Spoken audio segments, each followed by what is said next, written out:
May 1942. As the spring campaigning season opens, the Red Army's victories of late 1941 seem suddenly meaningless, and Hitler's damaged confidence receives a massive boost. A hasty Soviet attack in the south against Kharkov is swallowed up by a German counteroffensive.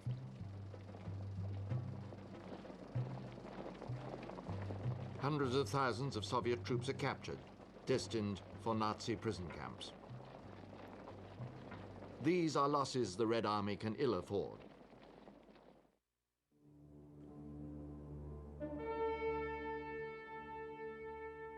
Because Kharkov will become the springboard for Hitler's own summer assault on the Caucasus. The Führer is confident now, certain that the Wehrmacht can seize the vital oil centers of Grozny and Baku. And from late June, his armies sweep south into mountain country.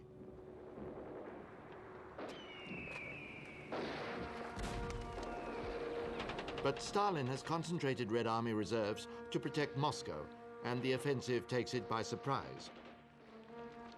It is hurled into hasty retreat, seeking refuge in the hills,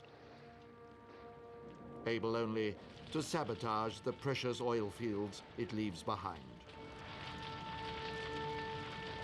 And as German units advance, there are some who greet them as liberators, entrusting nationalist dreams to these new masters. They will learn the tragic truth soon enough.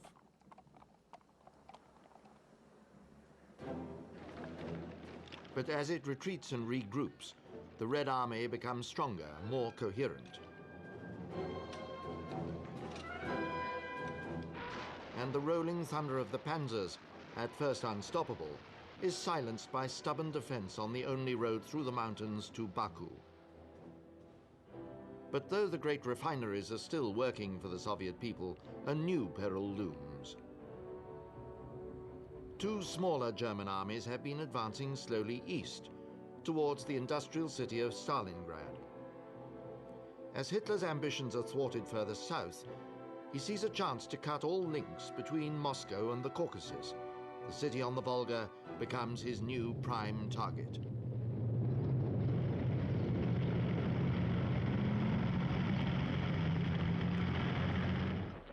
The vaunted German Sixth Army, conqueror of Paris in 1940, spearheads the drive, and again the Red Army tumbles back.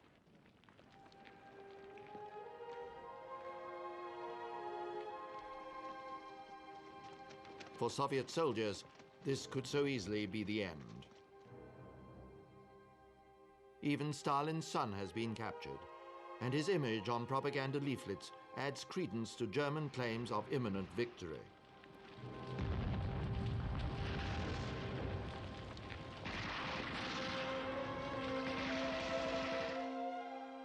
But Stalin will tolerate no more rapid retreats, and on the brink of catastrophe, he resorts, as always, to terror. Stalin's Secret Order number 227, issued under his signature in late July 1942. This notorious document makes any unauthorized retreat punishable by death. Not one step back. Stalin means it literally.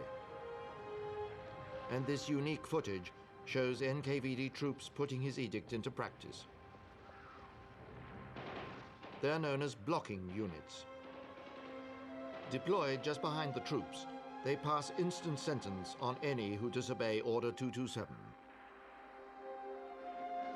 And the blocking troops themselves? In Stalin's world, almost anybody can become a law enforcer. Young and old conscripts, national minorities, NKVD personnel, and some blocking units can boast an extraordinary collection of talents. Anna Bugrimova on the left fought with them and knew them well.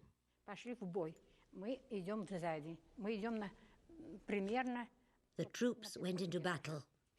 We were following them. We were about 500 meters behind them. No one could turn and run back.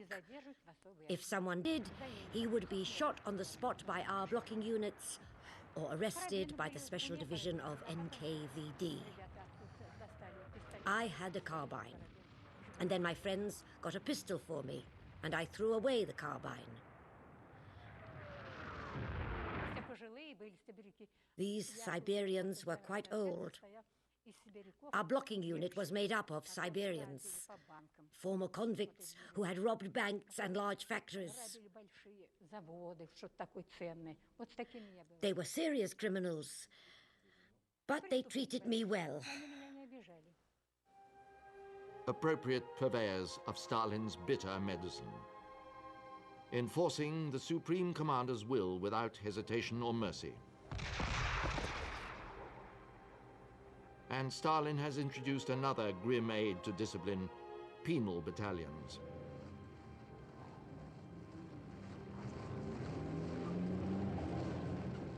Each of these convicts must serve in the penal unit for 3 months, not a day more. But for many, that will be too long.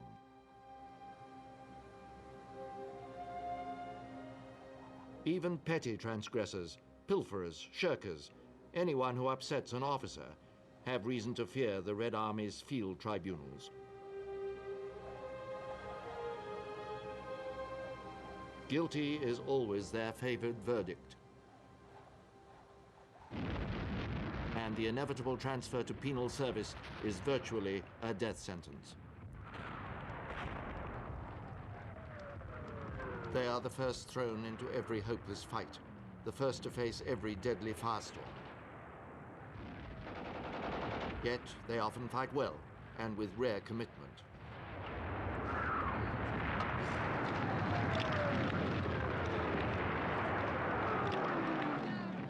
Soldiers with something to prove.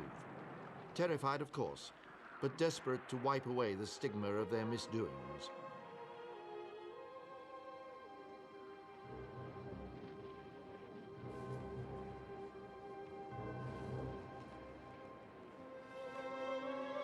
A battle wound is enough to earn release, but each casualty is carefully examined by security officers in case the damage should be self-inflicted or the work of blocking units.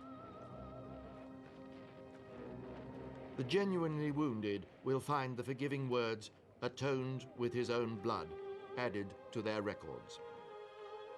And the dead are granted the same consolation, though in life they are expendable. True cannon fodder, their combat achievements with penal units are ignored by official records. That policy still outrages former Red Air Force pilot Artyom Afinogianov. The pilots from the penal squadrons were sent on the most dangerous missions, most important of all, river crossings, which were fundamental in deciding the outcome of Stalingrad, then to attack airfields and large concentrations of tanks. The 3 types of mission that the penal squadrons were sent on. But they were given no official recognition for these combat missions. Normally, a pilot would carry out a combat mission, and normally for each one he would get a credit. For ground attack squadrons, it was the number of combat missions that you undertook that was important. Fighter pilots would get a credit for every dogfight and enemy aircraft shot down, but ground attack pilots would get a credit for every combat mission, and this would all count towards the pilot's war record. But the penal squadrons were not credited with their combat missions, so you would fly, you would fight, you would hit the Germans, but you would not get credit for it until you were eventually wounded, or until the commander might eventually judge that you had served your term. And for any pilot in action, the first wound is usually the last. They may be forgiven for thinking that capture is the safest way out of this war.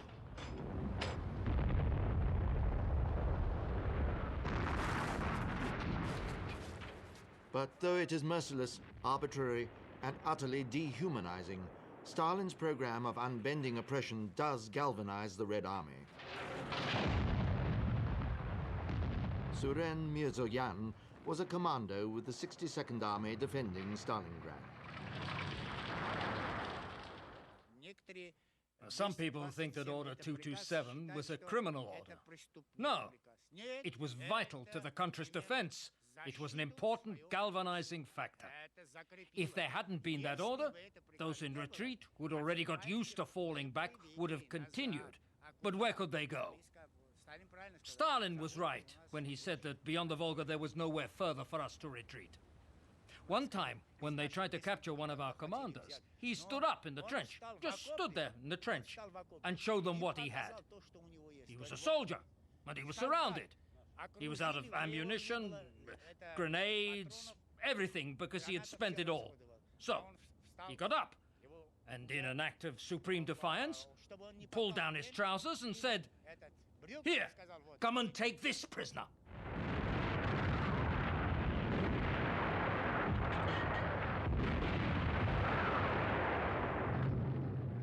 But defiance alone will not keep the enemy out of Stalingrad.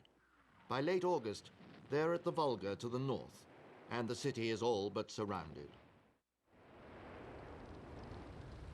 Hitler is proclaiming a great triumph of arms. German victory medals have been struck.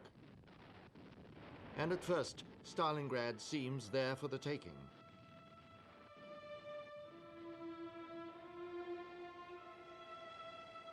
But this is Stalin's city, the very symbol of his personal prestige. And that is something even women and children are expected to defend.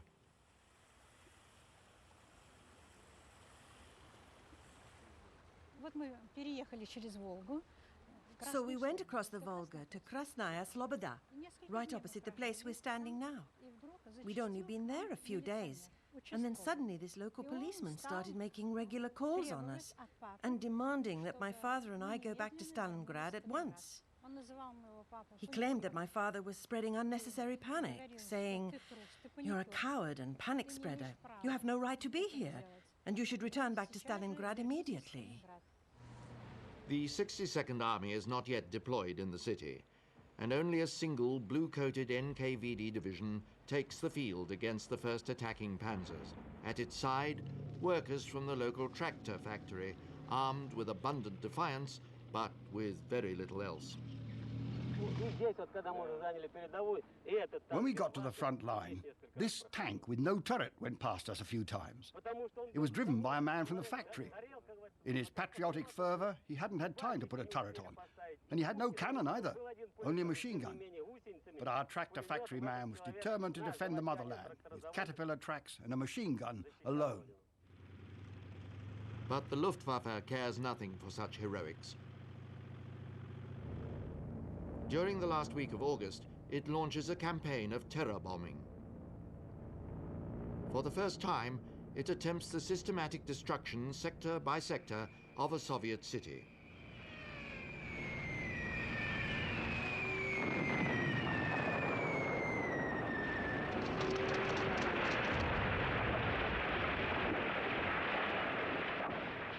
Wave after wave of aircraft swoop over Stalingrad.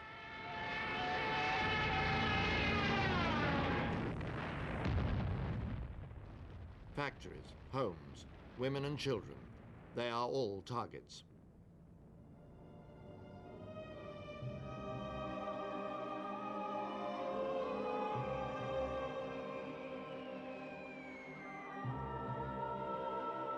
For 5 days and nights, the onslaught rages, turning the city into a gigantic bonfire.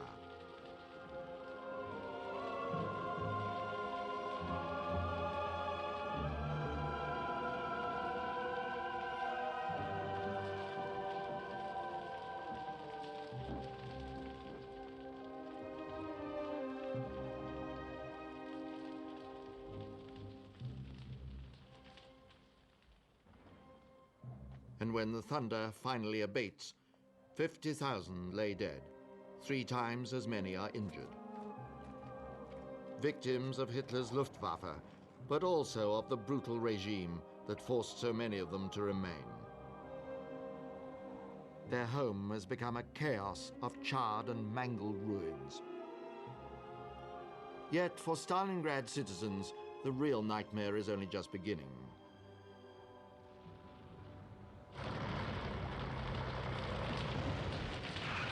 Because now the Wehrmacht is moving in to claim the rubble for its own.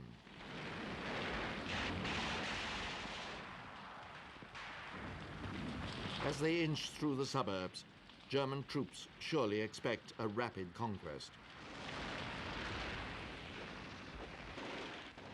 Instead, they are entering a savage killing ground for a duel to the death that will rank among the most terrible in human experience. For at their approach, the ruins spring to furious life.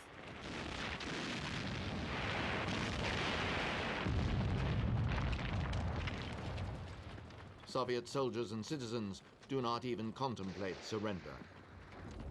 1,000 desperate battles erupt on the streets, and a wild labyrinth of constantly shifting front lines swamps the city. Soon even the identification flags will not be enough. German bombers cannot hope to distinguish friend from foe, as the inferno takes complete hold of Stalingrad.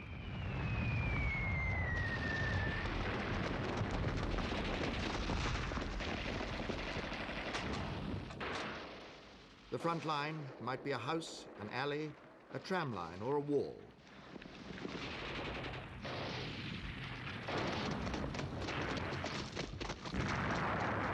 And every street is a minefield, virtually impassable for tanks or big guns. So that soldiers, denied air and artillery support, must fight eyeball to eyeball, lives hanging on their wits, their battle skills, and their cunning.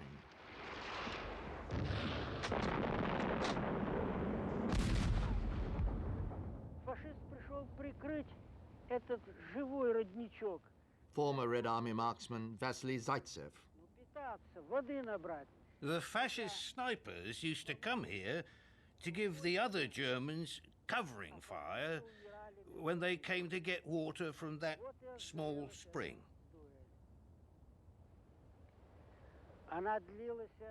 The Volga was only a stone's throw away, but the Nazis were dying of thirst. So that is how this sniper's duel flared up. All in all, it went on for 3 days, but it ended with victory for us in some 5 seconds. The fascists had come to the duel well prepared. He'd already taken out 2 of my snipers, when with the help of a couple of others, I finally managed to pick him off. I would never have guessed what kind of big shot had flown to Stalingrad, but when we dragged him out, we found he'd been the head of the Berlin Sniper School.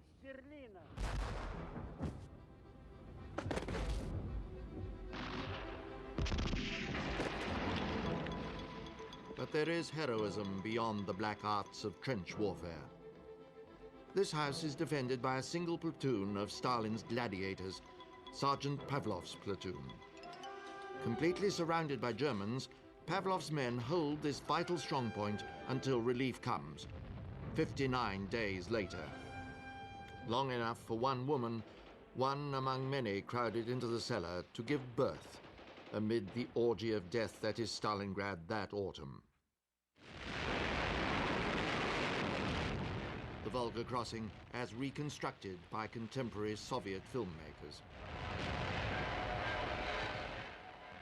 Soviet reinforcements attempting to reach the city scramble ashore, escaping from one nightmare into another. And some days, the river runs red with their blood. Dr. Boris Perepachayev treated casualties at the Volga crossing. Every night, launches came over from the left bank, put down boards, unloaded fresh reinforcements, and took back the wounded. There were so many corpses there that you just couldn't help but step on them. The whole embankment was piled with corpses. And sometimes there were wounded among them as well. So occasionally you'd be walking over these dead bodies, and one of them would suddenly let out a shout, "Watch where you're going, you clumsy oaf!" Well, with all this going on, one night I had a bit of a mental slip, though I didn't realize it at the time. I was walking along that riverbank, and suddenly I remembered a song from the film Captain Grant's Children, and I just started to sing it. There where horses tread on the corpses, where the land is painted in blood. People started cursing and swearing at me from all sides. The Germans, who were positioned nearby, must have heard all this, because they started firing at us with a heavy machine gun. I fell flat on the ground. I don't know who I fell on or what I fell on, but I just fell. I waited for a bit till the launch came, and then I left unhurt. German forces now control most of the Stalingrad area, and Hitler is already claiming total victory. And though Soviet defenders are giving everything, the enemy is still pushing east across the city. General Trikov, in command of the 62nd Army, mounts a skillful campaign, but his outnumbered troops cannot hope to stop the Wehrmacht. And by early November, it has cut a swathe across Stalingrad, splitting the 62nd Army in two. In a last desperate gesture, Trikov mounts assault after assault on the Mamayev Mound, a vital patch of high ground, the very hub of the battle zone.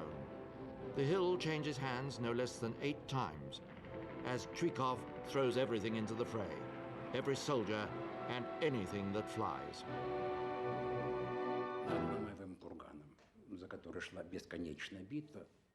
An endless battle was going on and over Mamayev Mount. Our troops were storming it again, and the infantry, which was climbing up it, needed air support. When German bomber planes appeared, Kryukin, the local Air Force commander, urgently called a fighter plane squadron to chase them off and cover our infantry troops. The squadron of 7 planes, I don't want to mention the squadron captain's name, took off, and when they saw an armada of German bombers flying towards them, they evaded the fighting, turned off, and flew up the Volga. Kryukin immediately ordered the captain to be shot, and as I read later in the official report about the execution, all the other pilots were sent to the penal squadron. I tell you, the aircraft losses at Stalingrad were terrible, just terrible. An average Air Force regiment might be at the front for a week and then cease to exist. That gives you some idea how bad our losses were. And the reasons? Well, first and foremost, the enormous intensity and importance of the actual struggle itself. Ultimately, it was a question of life or death for our country and people. On the other hand, everything was thrown into it like into a furnace. Whether a regiment was ready or not, a hole in the line had to be filled. So pilots like me made up 100 regiments consisting entirely of sergeants. I was a sergeant, you understand. 100 regiments of sergeants were given crash training just before the war. 80% of them were at Stalingrad. One fine day, just after we had finished the summer course at the pilot training camp in the Urals near Perm, they drew up all graduated pilots in ranks and gave a command. All those with names beginning with the letters A to K were to turn right and march quickly back to the barracks. And those beginning with L to Z had to turn left and quick march to the quartermaster's stores, and from there immediately go and join the infantry troops at Stalingrad. Thus it was that they sent trained pilots off to join the infantry at Stalingrad. And those pilots whose names began with the letters A to K, with me among them because my name is Afinoginov, flew to the front. So I flew to the front with a grand total of just 3 hours 40 minutes training in all.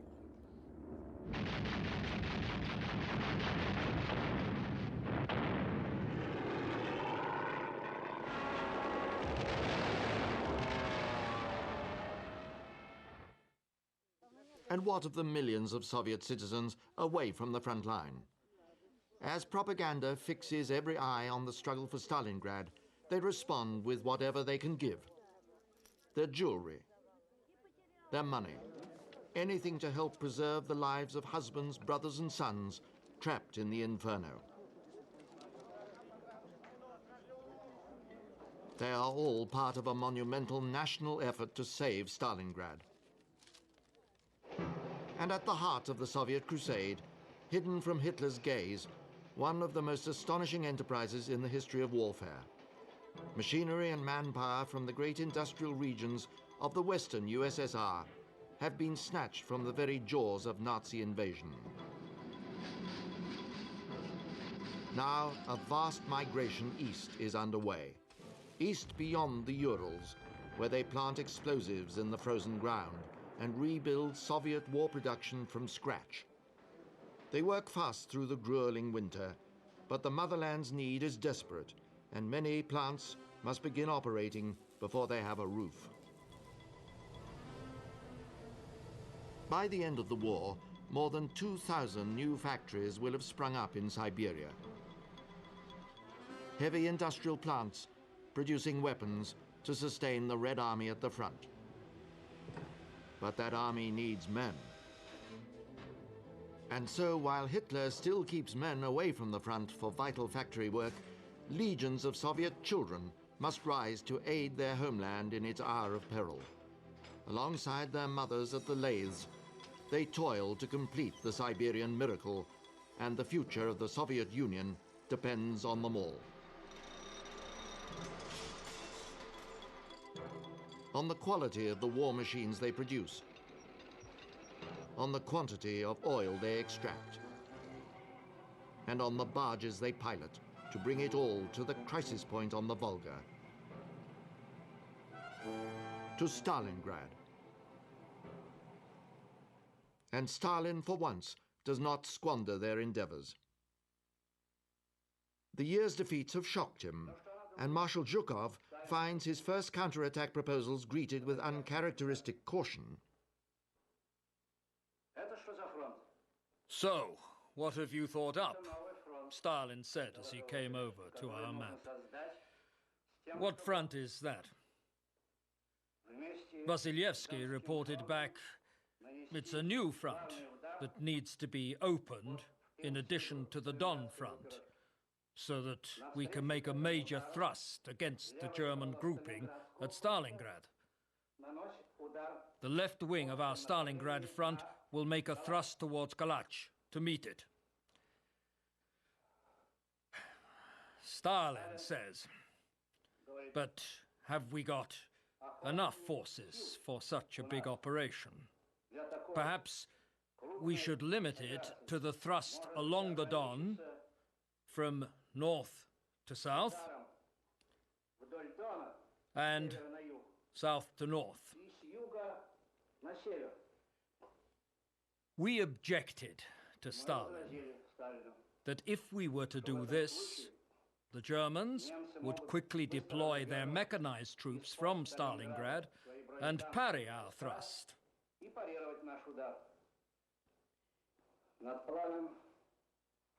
He said, we need to think about our plan and calculate our forces and resources. The main task now is to hold Stalingrad.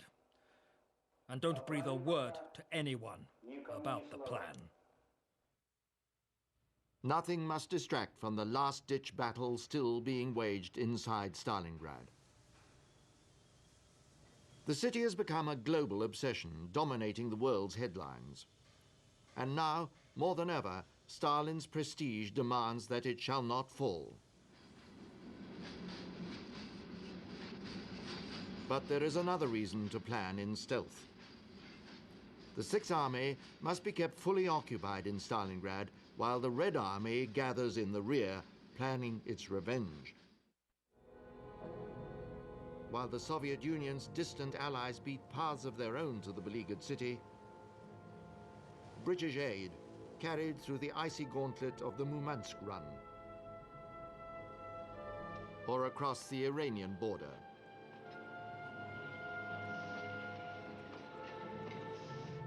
And from the USA's Alaskan airfields, fighter aircraft fly into Siberia to aid a Red Army almost ready to launch its counterstrike.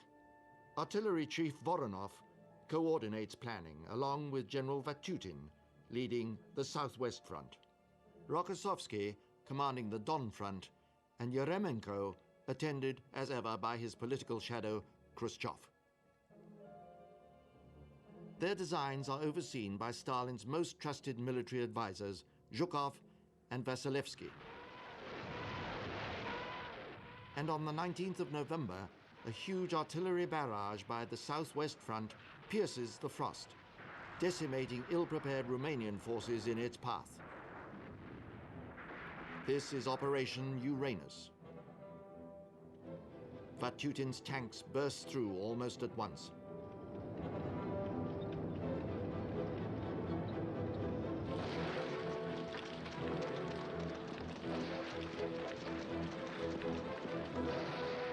And Yeremenko's southern wing surges forward on the next day. The Wehrmacht, taken utterly by surprise, cannot stop them. And as its allies collapse on the flanks, there are no reserves to stem the resurgent red tide. Within 3 days, the Southwest Front has taken Kalach, some 80 kilometers west of Stalingrad. And on the 23rd of November, a few miles southwest of Kalach, its advanced units meet up with Yeremenko's forces.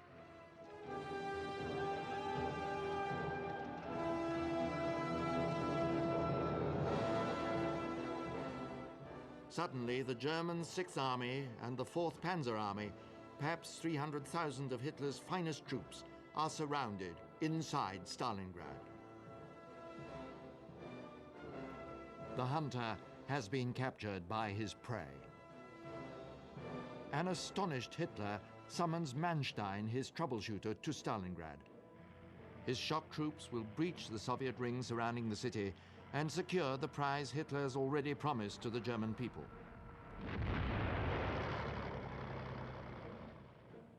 Two Soviet armies, the 51st and 2nd Guards, are rushed to meet Manstein's relief force and stop it dead in its tracks.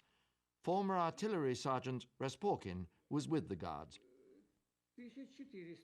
3 army corps of around 400,000 soldiers were immediately dispatched by foot. We set up our field guns as soon as we got there, without even digging in. Just wasn't possible to dig in. There was no time. Tanks were breaking through our infantry lines. I think attitudes and conditions on both sides became more and more inhuman and extreme. For example, there were some Marines who had been killed and then crushed into the earth by the same tanks that had already annihilated them. What could they possibly hope to gain by crushing them if they were already dead? The Guards pay a high price for stopping Manstein. Almost 2/3 of the army is killed or wounded. And even faced by Germany's fearsome new Tiger tanks, they fight like the elite units they are. There were times in the tank attacks and artillery barrages when I couldn't keep my teeth together for days on end. They were chattering so much from fear. Yes, from fear. My teeth were chattering, and there was no way I could stop them. On one occasion for 2 days, no less. And when I knocked out a tiger in Gromoslavka near Stalingrad, I was so deafened that I lost my power of speech. We did not need blocking units there, because the Guards, they never stepped back.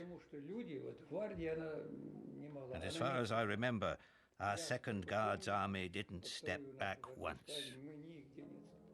There will be no relief now for German troops in Stalingrad. Hitler calls them his champions, but his orders, no escape and no surrender, condemn them to death. And now Goering offers comfort to the Reich's besieged heroes. His Luftwaffe will fly 500 tons of supplies per day into the Stalingrad pocket. The Luftwaffe tries, but the Red Army brings up extra AA batteries, and the lumbering German transports are blown out of the sky in their hundreds.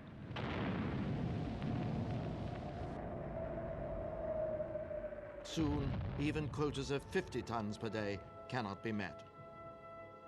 And as the Red Army closes the ring around Stalingrad, advancing cautiously through the snow, taking time to bring up heavy artillery and air support, German defenders shivering in the ruins are told to fight on, sustained only by glib promises of ultimate victory, along with a little advice from the Führer. How to dig a hole in the snow. Primitive diagrams that almost mock these grizzled veterans in their desperation. And for frostbite, the Führer recommends a bag over the face. Yet, Like Soviet troops before them, they entertain no thought of surrender. And as they in turn cling to every blood-stained remnant of the city, icebound apocalypse returns to Stalingrad. German regimental commander Steidl. The infantry has been living among corpses for the last few weeks. Corpses on the right, corpses on the left, corpses next to you, corpses under you, and your rifle.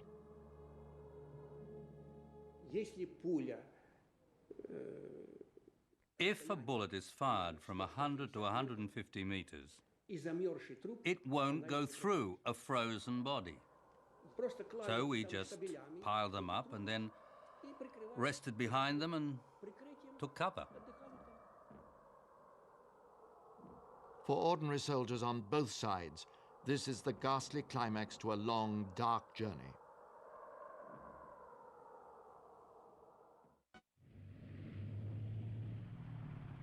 In the heart of the Cauldron, Hitler's gladiators know now that they are doomed.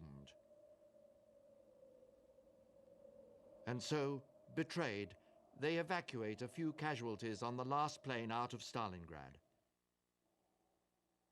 And with it go their last words to families, lovers, friends.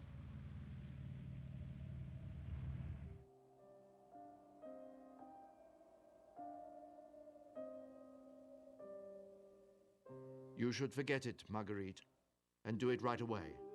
I know you want me beside you, not only as a husband and a lover, but as a pianist. Marguerite, you should know the whole truth.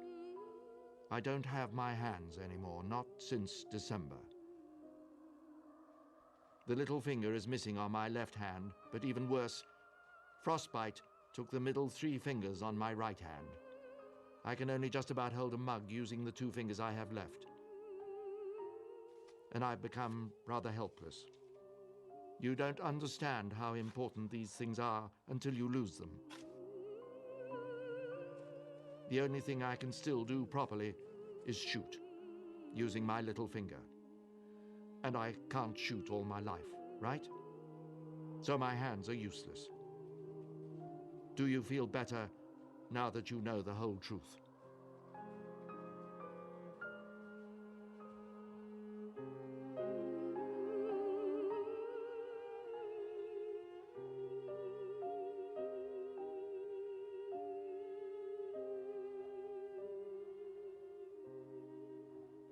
Ordinary victims, resigned to their fates. Abandoned in Hades, so that their Führer might save face.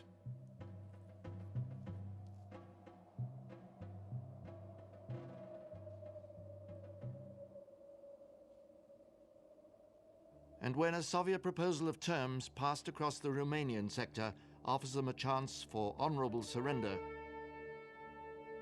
Hitler snatches away the hope.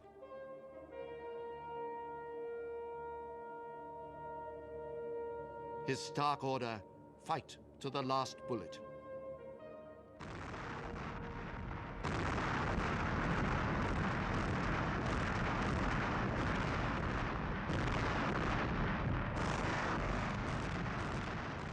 But though they fight on, the bullets are running out, and the Red Army is still coming at them. By late January, they are being overwhelmed, and whole regiments are giving up the hopeless struggle. Finally, on February the 2nd, the last German troops fighting in Stalingrad surrender.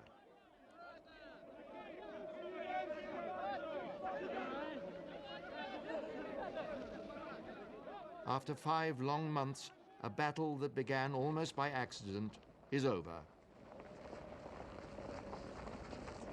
But 6th Army Commander Paulus is not among them. Historian and wartime intelligence officer Lev Bezimensky. Причем, когда стали подвозить первых генералов, мы не были убеждены в разведотделе. When they started to bring in the first captured generals, no one in our reconnaissance unit was 100% sure whether Paulus was alive or dead.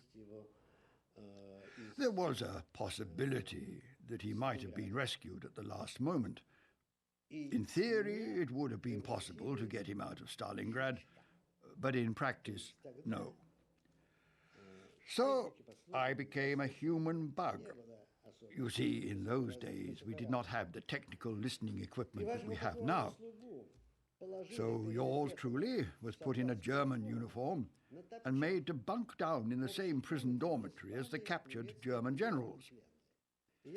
I had to listen to what they were saying, especially in case one of them started talking about Paulus. I lay there with my face to the wall because I was afraid they might have recognized me.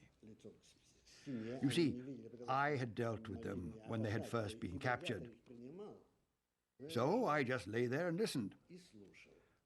Suddenly I heard them talking about him, although they didn't use his name specifically. There's a German title, Ober, which means commander-in-chief. They were saying that the Ober had said something, and that he was here, and that he was still here. So I concluded that Paulus was still in Stalingrad.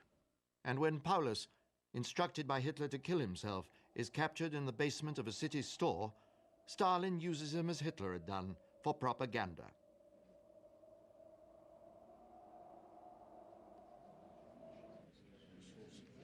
But though he is paraded before the world's press, Paulus tells no bitter tales of treachery, just name, rank, and serial number. Along with their commander, some 91,000 German survivors have surrendered. They have all been Hitler's victims, and now they are destined to suffer at Stalin's hands.